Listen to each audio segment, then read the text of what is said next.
Saudara-saudari dari keluarga Vincentian, kita selalu mau menggali spiritualitas Vincentius.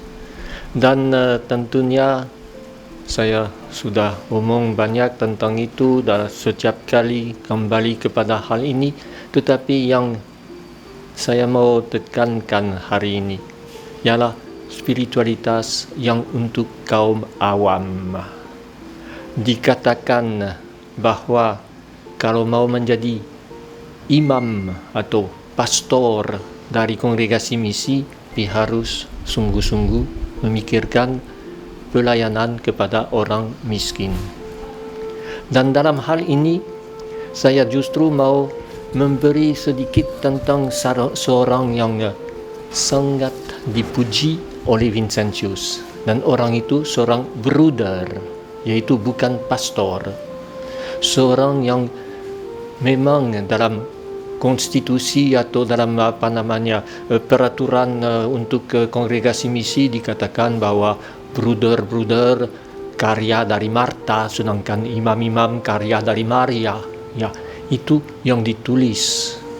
Tetapi yang nyata dalam hidup bruder dalam zaman Vincentius ialah bahwa mereka sama terlibat dalam misi, dalam karya untuk bantuan jasmani dan karya untuk bantuan rohani. Tentu mereka tidak bisa merayakan misa, tidak bisa mendengarkan pengakuan dosa, tetapi yang lain tetap sama. Dan bisa dikatakan bahwa justru imam-imam yang harus meniru semangat bruder itu untuk tidak jatuh dalam godaan menjadi pastor biasa. Saya tegaskan itu karena pengalaman saya. Sejak ditabiskan, saya tidak ditugaskan di tempat lain daripada paroki. Dan selalu menjadi masalah untuk saya. Apakah saya orang Lazaris atau imam projo yang biasa? Maka dengan merenungkan kisah tentang Bruder Matthäus Renard dalam istilah atau tulisan yang resmi, tetapi lama-kelamaan huruf G jatuh dan menjadi Renard, yaitu suatu binatang yang disebut paling pintar. Dan ini untuk memujinya, namanya sedikit diubah pun dalam tulisan Vincentius. Orang itu lahir pada tahun 1592 di Brienne-le-Château dalam suatu keluarga kaya dengan namanya yang baik. Dan dia adalah 12 tahun lebih muda dari Vincentius. Kita tidak tahu apapun tentang masa yang masih pemuda.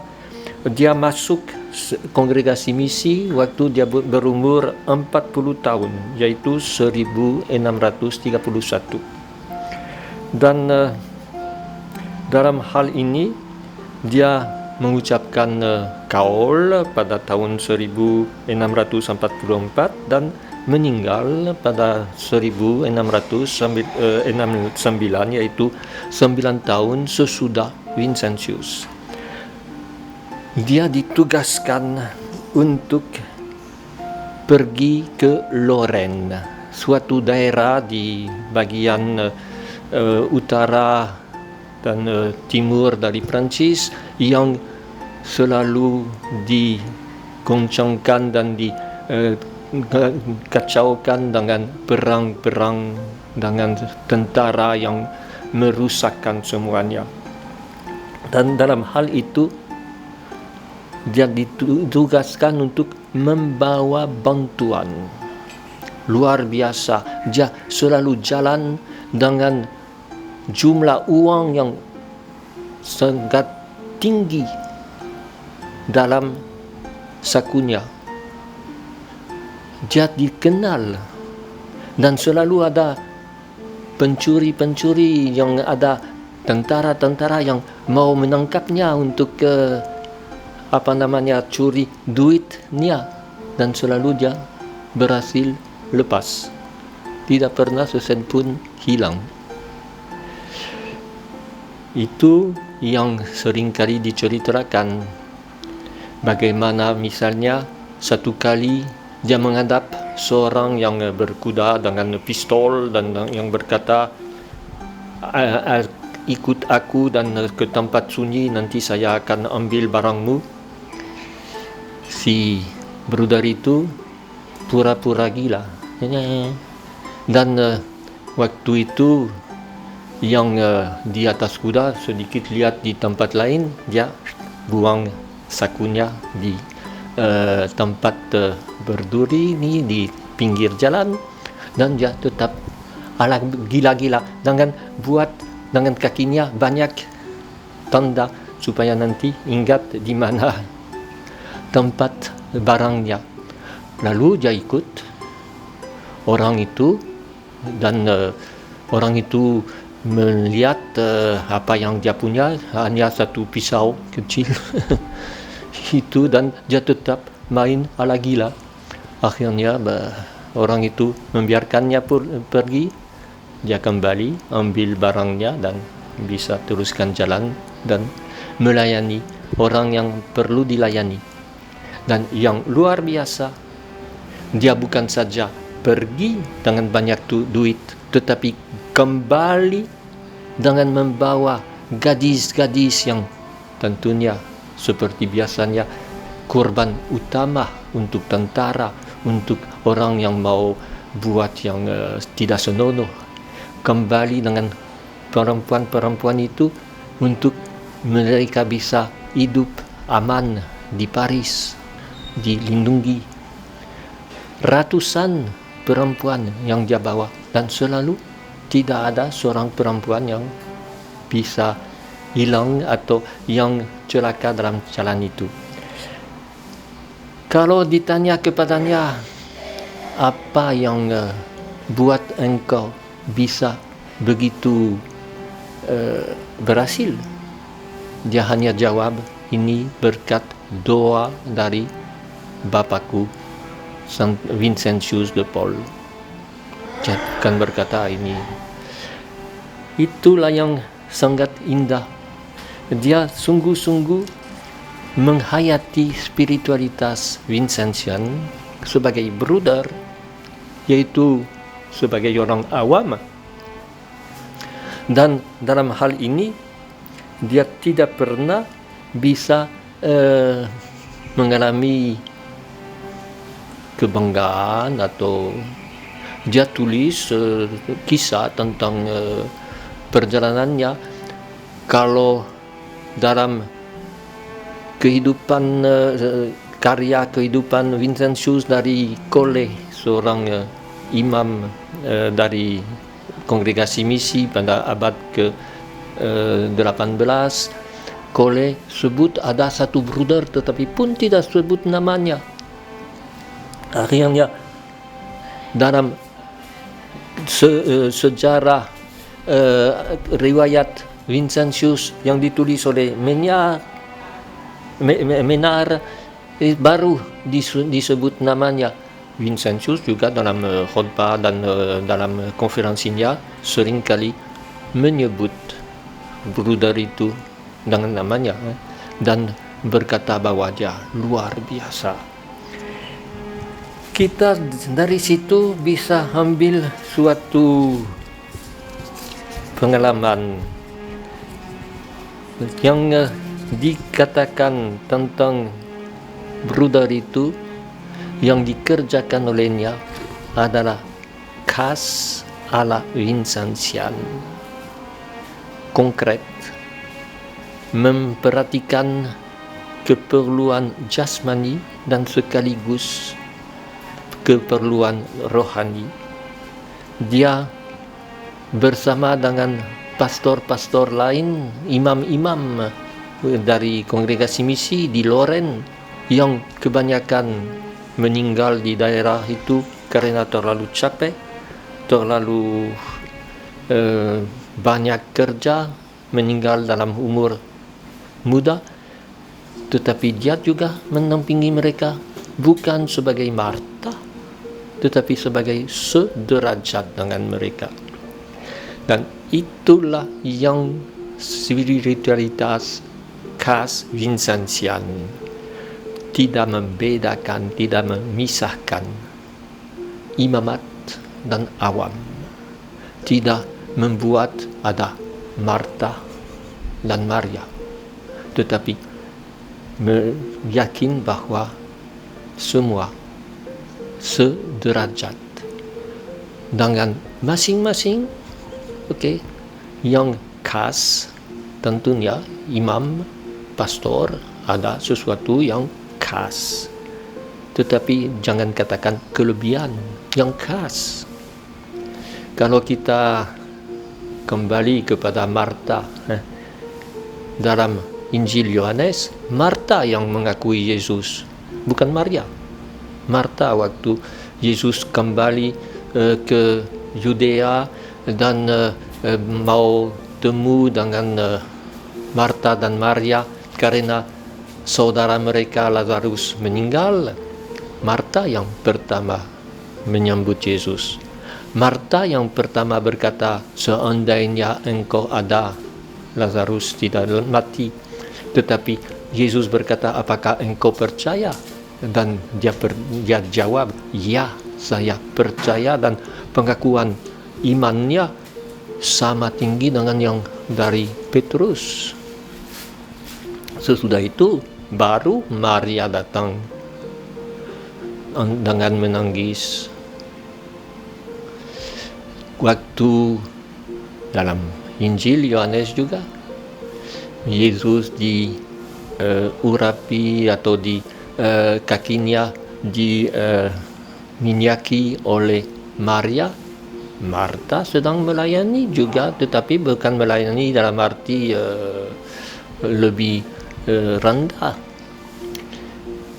Saya menekankan ini karena jelaslah bahwa keluarga Vincentian pada umumnya lebih banyak orang awam dari orang imam.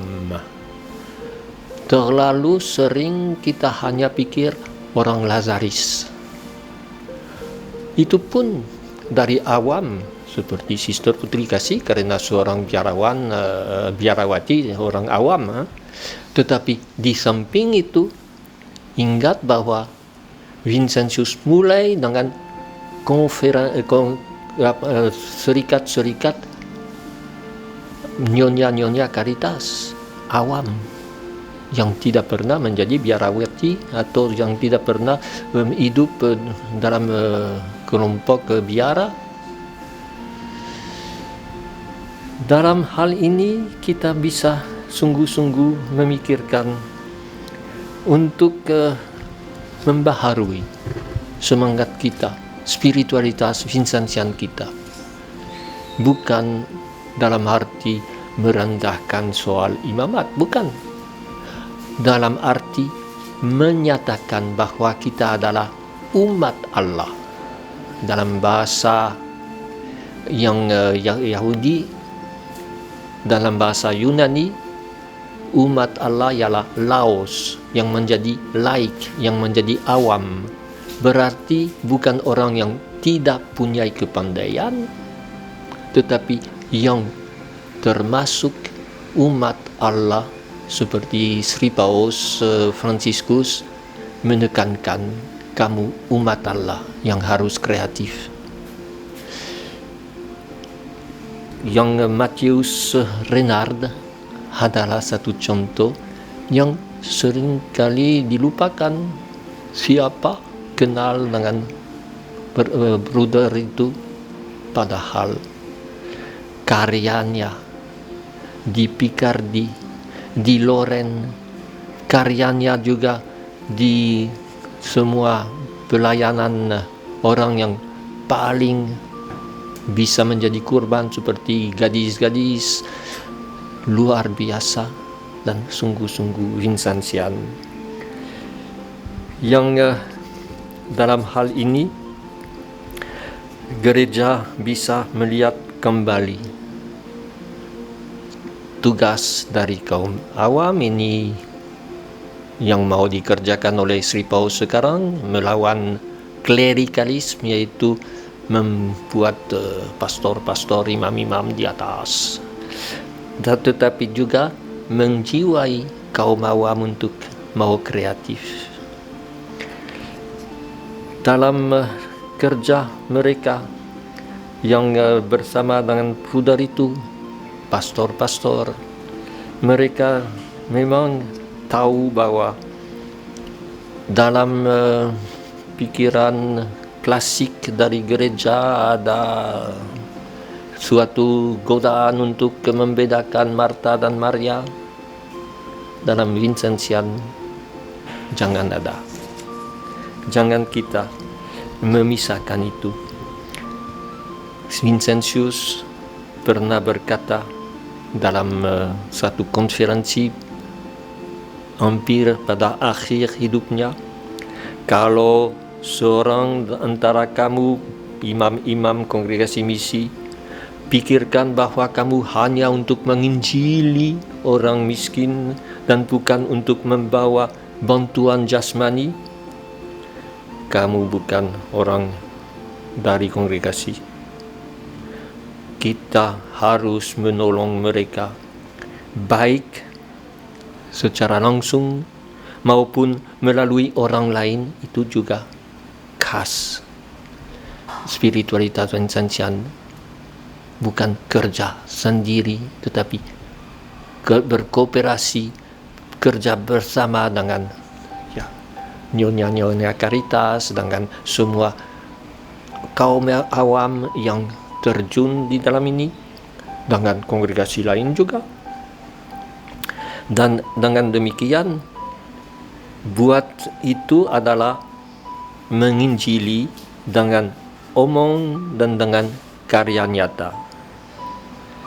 Bisa dikatakan, saya mengutip Vincentius, bahwa datang untuk menginjili orang miskin tidak hanya harus dimengerti sebagai mengajar misteri atau katekismus atau semua yang perlu untuk keselamatan jiwa, tetapi juga seperti yang dikatakan oleh nabi-nabi dulu, membuat kabar baik itu menjadi nyata dalam hidup sehari-hari dan menjadi nyata.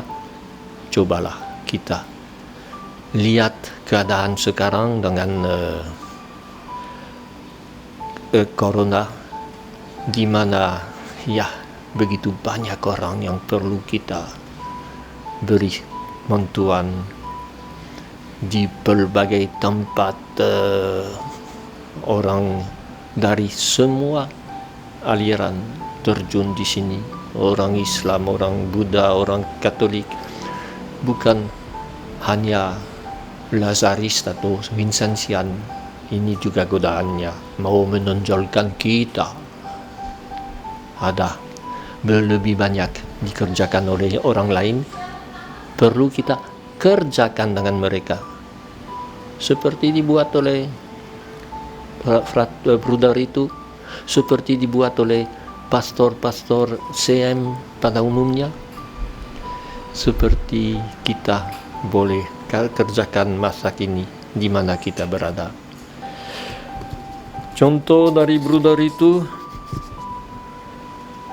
yang justru orang yang tidak disebut, yang tidak akan disebut orang kudus, atau padahal kalau dilihat pasti patut disebut begitu, tapi malumlah dia seorang Brother. Ubah cara pandang itu, ubah cara memikirkan Marta dan Maria. Jangan hanya lihat dari kisah Lukas, itu pun dari kisah Lukas Yesus tidak berkata, oh kerjamu tidak ada guna.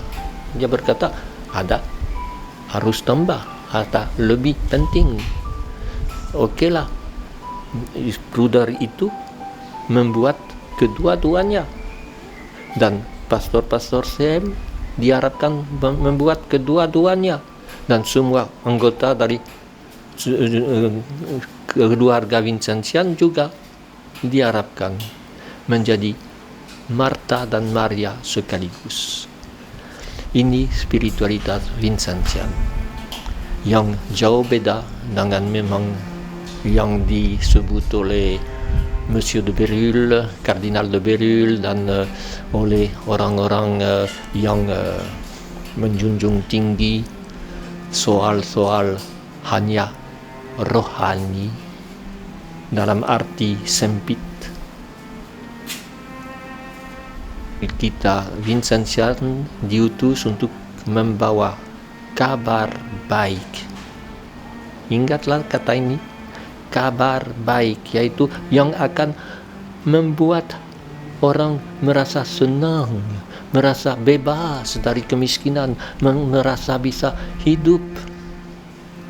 Injil bukan suatu buku, tapi suatu berita yang membebaskan, melepaskan kita dari kemiskinan, dalam arti melarat, dalam arti kemalangan yang tidak dipilih tetapi dipikul sebagai beban, dan menjadi orang miskin, yaitu bebas karena sungguh-sungguh bisa membawa kegembiraan, membawa harapan. Dalam tentu harapan itu keselamatan jiwa, tetapi seperti yang saya selalu tegaskan, bukan dalam arti kita menjadi malaikat, tetapi seutuhnya sebagai manusia bisa menikmati kasih Allah. Itulah yang hanya bisa dibuat kalau bantuan jasmani mendampingi bantuan rohani, bukan dipisahkan. Kita coba dengar dari pengalaman bruder itu yang bisa menjadi semangat spiritualitas Vincentian.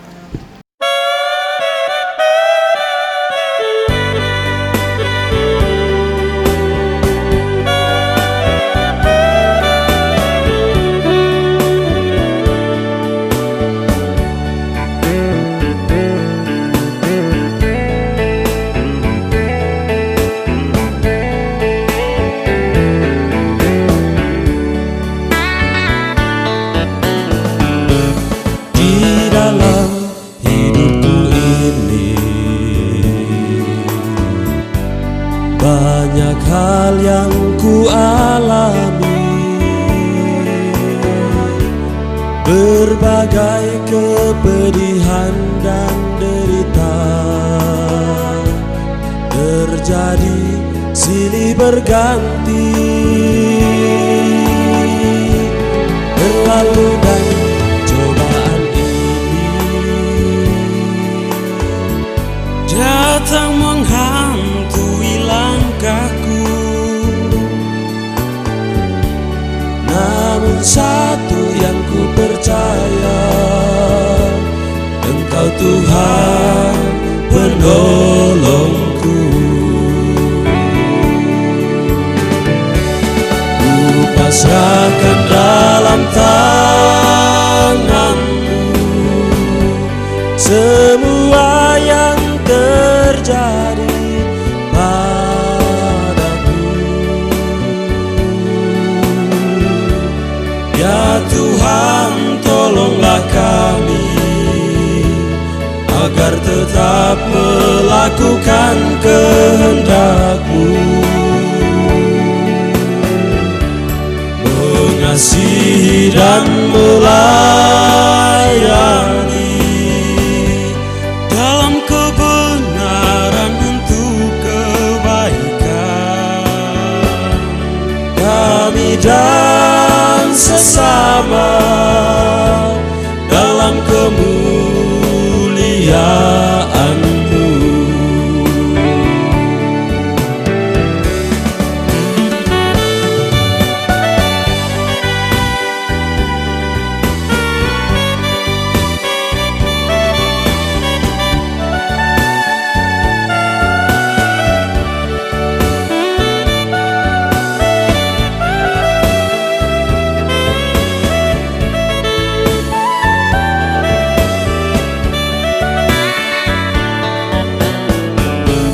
Jauhkan kami dari cobaan dunia,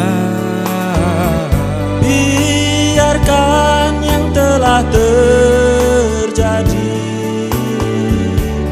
biar pergi dan berlalu dari kehidupan ini.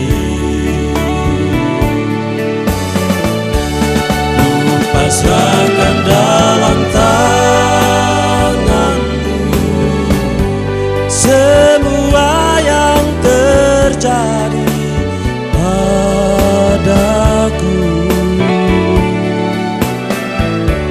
Ya Tuhan, tolonglah kami agar tetap melakukan kehendak-Mu, mengasihi dan melayani dalam kebenaran untuk kebaikan kami dan sesama dalam kemuliaan-Mu. Ku pasrahkan dalam semua yang terjadi padaku. Ya Tuhan, tolonglah kami agar tetap melakukan kehendak-Mu, mengasihi dan melayani dalam kebenaran untuk kebaikan kami dan sesama dalam kemuliaan-Mu. Kami dan sesama